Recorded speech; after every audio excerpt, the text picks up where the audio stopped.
Michael Buffer comes out. I'm going to criticise Michael Buffer. I don't know how he is. You could do. I'm sure he's. He's a lucky isn't he? He really fell into. I mean, he's got a great voice and stuff, but a lot of people have great voices, don't they? You've got a great voice. Yes, yes, they do. He stumbled into that Ready to Rumble thing, and for some reason, everyone was just like, that is the sound of the big main event. That is it. And so he comes out. He's got his little notes as well. He's just like, I do this so often. I'm not going to learn learning anything. Yeah. No. Sorry, did you bring me in for my voice or my recollection abilities? Okay, then give me the fucking notes. And he looks down to it all the time. I don't get it. I do find it an American thing. We don't have great ring announcers here because I think a lot of the sports like wrestling and boxing, they tend to sort of be people who are from very noticeable regional areas. So you'll either have someone going, it's your main event. Yeah.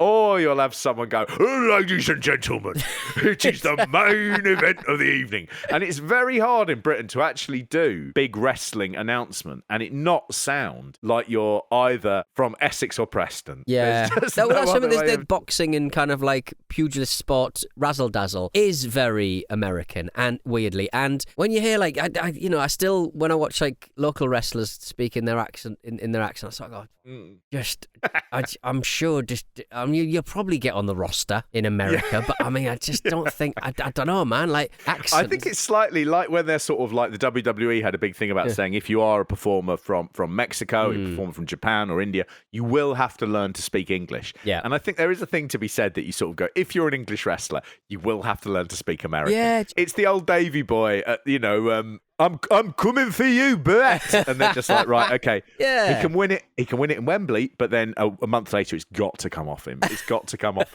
him. Shawn Michaels. Right, get it off him. Get it off him.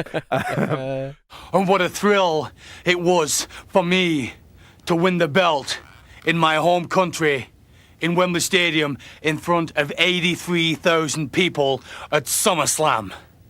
And the British Bulldogs happy because me, the hitman, my wife, and everybody else in the family have all reunited. Now the British Bulldog can walk across the World Wrestling Federation and defend his belt against anyone. So anyone who wants to get in line, come on down and see the British Bulldog. This main event is the NWO Wolfpack of Scott Hall, Kevin Nash, and Six versus Team sort of WCW of Ric Flair, Roddy Piper, and the NFL star Kevin Greene. Yeah. I mean, Scott Hall, when he comes in here, he is on fire at this period. You suddenly realise he does all of the NWO work. Yeah. Hogan would come down strumming his belt, but Hogan's not here. And Hall is coming down doing his little ghost fingers and and just moving around and doing his hair. And you suddenly notice Kevin Nash is just like, ho-hum, doo-doo. I look like a wrestler who could be on a corn tin. And Six is just sort of like, jumping around, leaping around, yeah. But Scott Hall, Scott Hall's all the charisma. Scott Hall's doing all the work, and he's so magnetic. His facials are so magnetic. He's the only wrestler I can think of who can get away with wearing a vest, but there's two sides aren't connected. So he's just wearing a big bib, and he's just wearing a big baby's bib, and he's the coolest man in the whole stadium. He is. Do you know, as he came out as well, I don't think I've ever thought it before. I thought, God, he's a really pretty guy as well. Yeah. I'd never thought it before because obviously, his life did turn into one of addiction and, great tragedy and unrealised promise for what he was. Yeah. But I did look at this just then and thought, if someone said, you can have one night, you could take over the body of one, and I would just go, Scott Hall, June 1997. Right?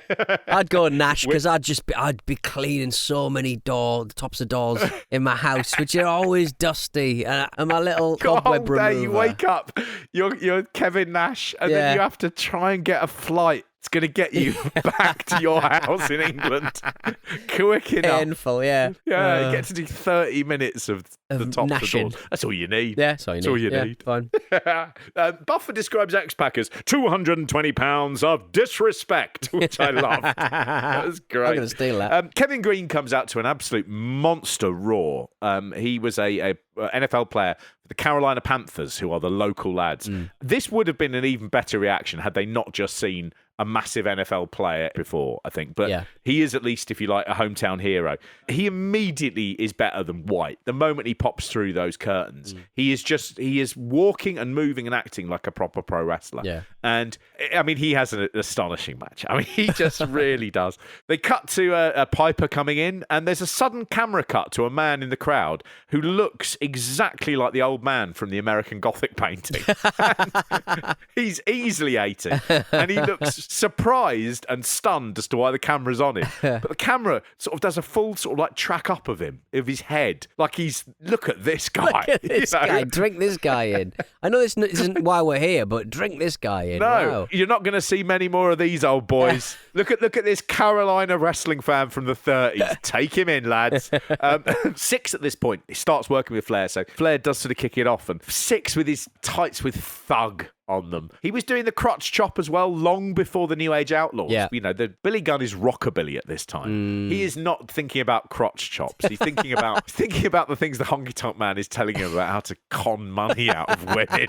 But Six and Ric Flair have incredible chemistry. I mean, really exciting. Six is almost like he knows how good he is, but he also knows he's in the main event really for the first time, and he's got to impress. Yeah. And he's got Flair there, who is all the things, the attitude, the ability, the crowd connection that Six is now, Flair has always been. And Flair is going, I will raise my game for you because I am not ready to give up that position to you. Flair starts out Scott Hall doing his hair.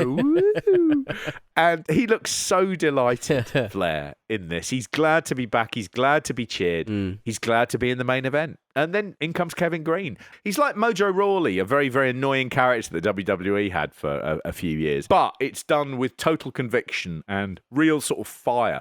At points, Scott Hall looks genuinely uncertain. Like, why is this guy so good? And Hall is so good with the facials in this whole show. He's continually like giving across that thing of going, I don't quite like this. You know, so much work. He's really, really good. Nash begins beating up Kevin Greene at one point, and the cameras catch him up going, how's about that, football boy? What do you think of that, football boy? It's already a big night for the NWO gate-wise because they got 75% of the gate. That's not a grown-up insult. No, it's really not. Especially insult. because the football boys will have made so much money. Yeah, what do you think of that Premiership boy? You know, didn't make any sense. The only one it works with is Podcast Boy. That's always punching down. I always feel. Isn't it? Have a go. We're doing a podcast the best we can. Kevin Greene, perfect timing, and the crowd are just like popping and exciting, and he can sell as well. He sells really well, really naturally, and that's the key thing about not being bad in the ring is the ability to sell. Clotheslines, I seem to recall. Really good. Because clotheslines are quite hard to make them look brutal. I think in this generation. I think there is probably that thing of if you met him at a bar and you'd had 2 drinks too many and you sort of tapped him on the shoulder, he could just spin round and hit you with a clothesline. I'm sure he's done that a few times. And he just had that tough man thing of, I don't think this was the first time he'd thrown a clothesline. At the moment, you know, in this match, Roddy Piper is the least charismatic man out of all 6. Which good is point. That can't have happened often. No. You know? No. He'll be the most shrill. Yeah. Oh, shut up. Stop talking. He's got an annoying thing at this period where he's sort of doing like he's cool. Like he's like he's an old gent. Like he's an old gunslinger. Yeah, and I hate cool Piper. I hate cool manic Piper. And it's only really when he gets in, he does a brilliant timed slap to the face on Scott Hall that is, you sort of just go, oh, okay. I thought he was going to be that quiet Piper where he's not quite got it on. And he does that slap and you just go, oh no, he's still got it all there. There's a little bit where he sort of does Scott Hall's move. And it's like he's seen it twice. Can't quite remember what Scott Hall does, but he sort of does it. And Scott Hall again with another face. He's just like looking at him going, I cannot believe you would do my move. I can't believe you would do my little dancey move. You know, that's so far beyond the pale.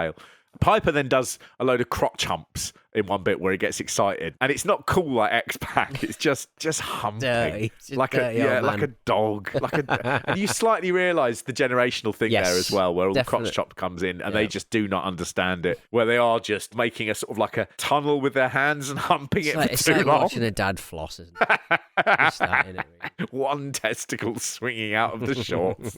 I mean, this is gang warfare in wrestling. Having said that, it rarely works. This is a proper WCW versus NWO, and it is rarely as successful in a single match as it is in this particular one. But Flair is, gets the hot tag in this, and he's chopping people down, and they're jumping up again. There's a great bit where he chops Scott Hall. Scott Hall goes over and chops X-Pac, and X-Pac falls to the floor, and then he chops Nash, and Nash just stands there. He's obviously not going to take a bump to the floor. So Flair does it again. He chops him again, and Nash sort of goes, for fuck's sake. And he has to step down and go, massive. I'm off. So lazy. So lazy.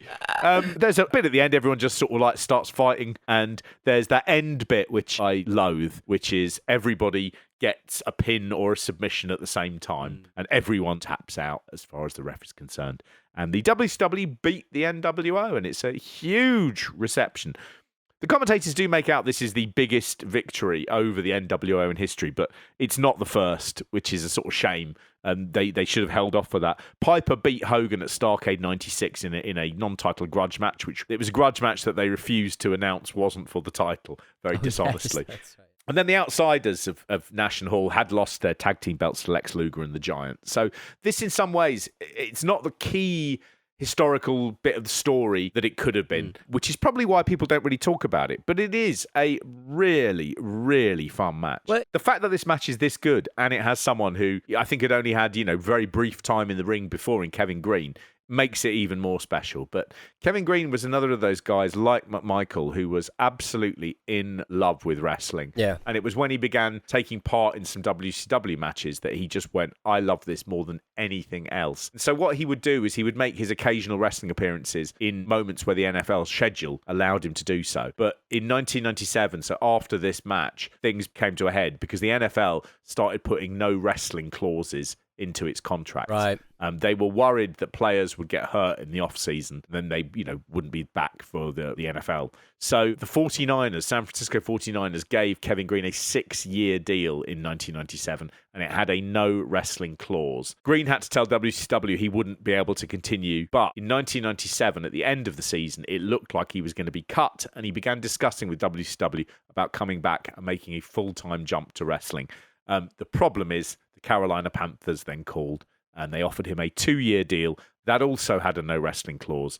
And he had to say, well, do you know what? I don't think I'm ever going to get to do this. He went on to have a record with the Carolina Panthers. He had a record 15 sacks in 1998. So he probably made the right decision in the long run. He died in 2020, did old Kevin Greene. His wrestling was very much a single line in all the obits. He had a much more important NFL career than he did WCW one. I mean, that goes without saying. But Eric Bischoff did talk about him, and he said Kevin was one of those 1 in 100 people that he had the ability to train in the ring and really get a sense of how to perform and how to tell a story in the ring, how to pace himself, when to get his heat, when to get his comeback and listen to the crowd. All those really subtle artistic nuances that differentiate those who do between those who are great. Kevin was one of those 1 in 100 people who could have done it. And I think, you watch this match and you go, oh, yeah, you could have done. You could. But why would you want to? I mean, he probably got paid $8 million a year. Yeah. Well, let's not cry about that. Let's not cry for Kevin Greene. Yeah, he'll be fine. But yeah.